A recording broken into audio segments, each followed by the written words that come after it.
श्री शिवाय नमस्तोभ्यम, हर हर महादेव। दोस्तों, आप सभी का बहुत बहुत स्वागत है आज की वीडियो में।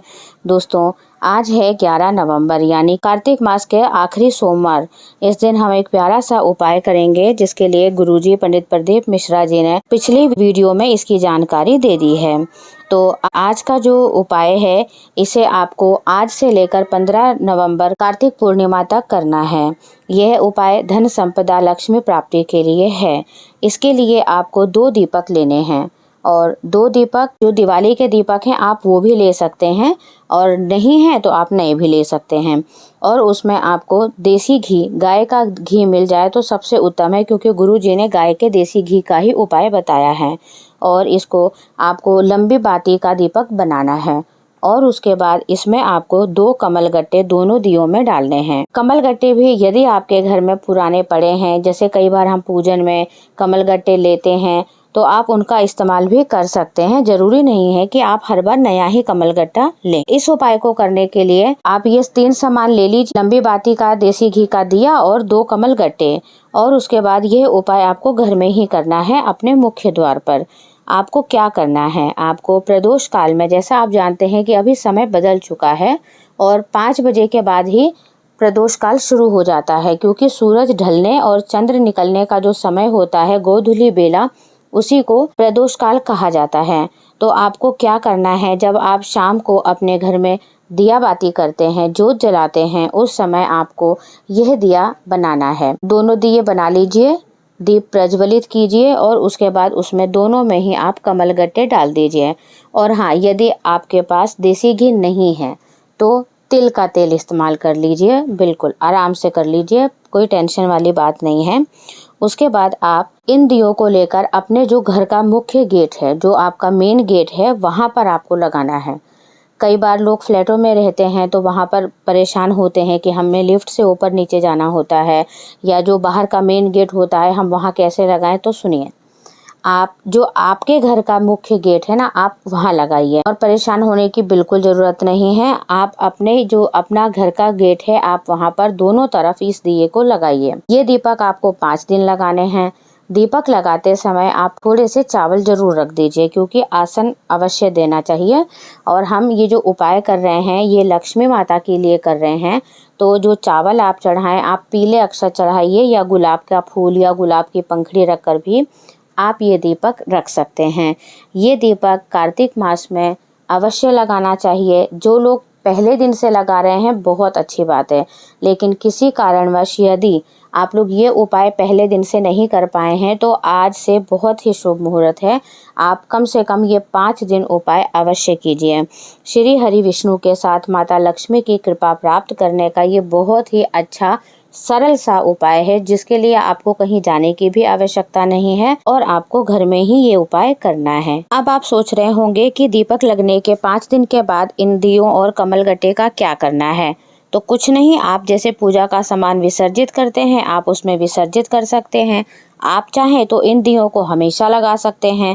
दीपक ज़्यादा गंदे हो जाए, तेल वाले हो जाए तो उन्हें बदल सकते हैं। कमल गट्टे ज़्यादा तेल वाले हो जाए, चिपचिपे हो जाए तो आप उन्हें भी बदल सकते हैं। ये दीपक आप हमेशा लगा सकते हैं, इससे घर में सुख समृद्धि आती है। कि आप ये उपाय करते हैं, आप देखिएगा आपके जो भी कार्यों में रुकावट है, बाधाएं हैं, आपके कार्य जो बंद हो गए हैं वह धीरे धीरे उन्नति की ओर बढ़ने शुरू हो जाएंगे। आपके घर में माता लक्ष्मी का आगमन होगा। लेकिन दोस्तों, कोई भी उपाय जब आप करते हैं तो उसे पूर्ण श्रद्धा और विश्वास के साथ करना चाहिए, क्योंकि गुरुजी कहते हैं कि जो भी कार्य हम दिल से करते हैं हमें उसी का ही फल मिलता है। इसलिए आप इस बात का ध्यान अवश्य रखिएगा कि पूर्ण विश्वास और श्रद्धा के साथ आप इस उपाय को करें। और आज है कार्तिक मास की दशमी तिथि। जैसा कि आप सभी जानते हैं, आज के दिन का एक बहुत ही प्यारा और अचूक उपाय है, जो कि आपको आज किसी भी शिव मंदिर में जाकर विष्णु भगवान के आगे करना है, क्योंकि आपको यह उपाय श्री हरि विष्णु, लड्डू गोपाल, शालिग्राम जी या राम जी के सामने करना है। महादेव के आगे नहीं करना है, इस बात का ध्यान रखिएगा। आपको क्या करना है, आपको तुलसी की सूखी लकड़ियां लेनी हैं और यदि 1 लकड़ी हो तो 1 ले लीजिए, नहीं तो 7 लकड़ियों का एक बंडल बना लीजिए।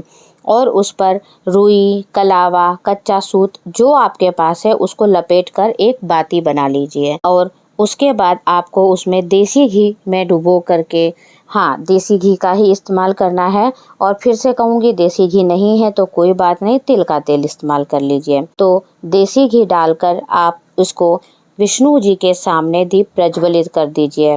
यदि हो सके तो वहाँ थोड़ी देर बैठकर ओम नमो भगवते वासुदेवाय नमः का जाप करें। और यदि आप मंदिर नहीं जा सकते हैं तो भी सुन लीजिए, यदि आप मंदिर नहीं जा सकते हैं तो आप अपने घर में, आजकल हर किसी के घर में लड्डू गोपाल जी हैं और विष्णु भगवान जी की फ़ोटो मूर्ति होती ही है, तो आप आराम से ये उपाय अपने घर में भी कर सकते हैं। इससे क्या होता है दोस्तों, गुरुजी कहते हैं कि हम लोग कितनी बार कुछ ना कुछ ऐसी गलतियां कर देते हैं जिसकी वजह से हमें परेशानी भोगनी ही पड़ती है। गुरुजी ने बताया है कि आपके घर में कभी भी कलेश नहीं होगा, लड़ाइयाँ नहीं होगी। यदि कोई व्यक्ति आपके घर में बहुत दिनों से परेशान है, बीमार है, तो उसकी सारी बीमारियां, परेशानियां दूर हो जाएंगी। इस आसान से उपाय को तुलसी माता की लकड़ी से करना है, जरूर करिएगा, केवल आज ही करना है, तो इस बात का ध्यान रखिएगा। अब बात करते हैं तीसरे उपाय की।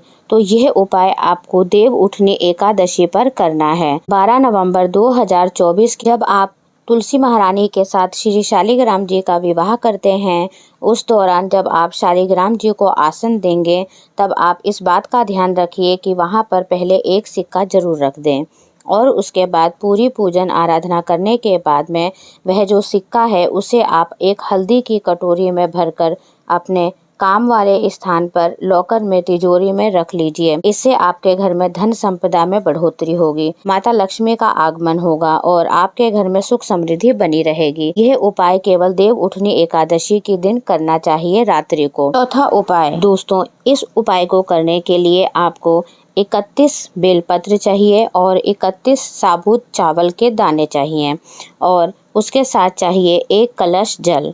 अब यदि आपके पास 31 बेलपत्र नहीं हैं तो क्या करें? चावल तो घर में मिल जाता है लेकिन बेलपत्र नहीं मिलता है, तो उसके लिए आप केवल एक बेलपत्र ले लीजिए। लेकिन आप इस बात का ध्यान रखिए कि बेलपत्र कटी फटी टूटी बिल्कुल नहीं होनी चाहिए, छोटी सी प्यारी सी बेलपत्र होनी चाहिए। अब यह उपाय किस लिए करना है? कई बार घर में कोई व्यक्ति, कोई सदस्य ऐसा होता है जो गुस्सा बहुत करता है, चिड़चिड़ करता है, कलेश करता है। तो आज के दिन आप इस उपाय को अवश्य करिएगा। आपको क्या करना है? आपको शिव मंदिर जाना है और यदि किसी कारणवश आप शिव मंदिर नहीं जा सकते हैं तो परेशान मत होइए, फिर आप अपने घर के शिवलिंग पर पूरी विश्वास के साथ इस उपाय को कीजिए। आपको करना है, आप शिवलिंग पर पहले बेलपत्र चढ़ाएं और श्रम्भेश्वर महादेव के नाम का यह उपाय करना है। उसके बाद बेलपत्र चढ़ाने के बाद आप अपने उल्टे हाथ पे 31 चावल के दाने रख लें और एक एक दाना शिवलिंग पर चढ़ाते हुए श्री शिवाय नमस्तुभ्यम मंत्र का जाप करें। और जब आपके 31 चावल चढ़ जाएं, फिर आपको एक कलश जल लेकर वापस से श्रम्भेश्वर महादेव के नाम से वह जल चढ़ा देना है और फिर आपको अपनी कामना करनी है। जो व्यक्ति गुस्सा करता है उसका नाम लेकर आपको यह उपाय करना है और महादेव के आगे हाथ जोड़कर विनती करके कि हे शिव शंभु, हे भोलेनाथ, हे त्रिकालदर्शी बाबा, मेरे घर का यह इंसान बहुत लड़ाई झगड़ा करता है, क्रोध करता है, आप इसे ठीक कर दें। ऐसी प्रार्थना करके फिर एक लोटा शुद्ध जल तांबे के लोटे से फिर से वही नाम लेना है, श्रम्भेश्वर महादेव। और कार्तिक मास की दशमी तिथि का यह बहुत ही अचूक उपाय है। इस उपाय को करने से घर में कभी भी कलेश नहीं होगा, लड़ाई झगड़े नहीं होंगे, पूरा परिवार खुश रहेगा, के परिवार में उन्नति होगी। तो ये छोटे से कुछ उपाय हैं जो आपको आज करने हैं। मुझे उम्मीद है कि आपको ये वीडियो अच्छी लगी है, तो वीडियो को लाइक ज़रूर कीजिए और कमेंट में श्री शिवाय नमस्तुभ्यम ज़रूर लिखिए। हर हर महादेव, श्री शिवाय नमस्तुभ्यम।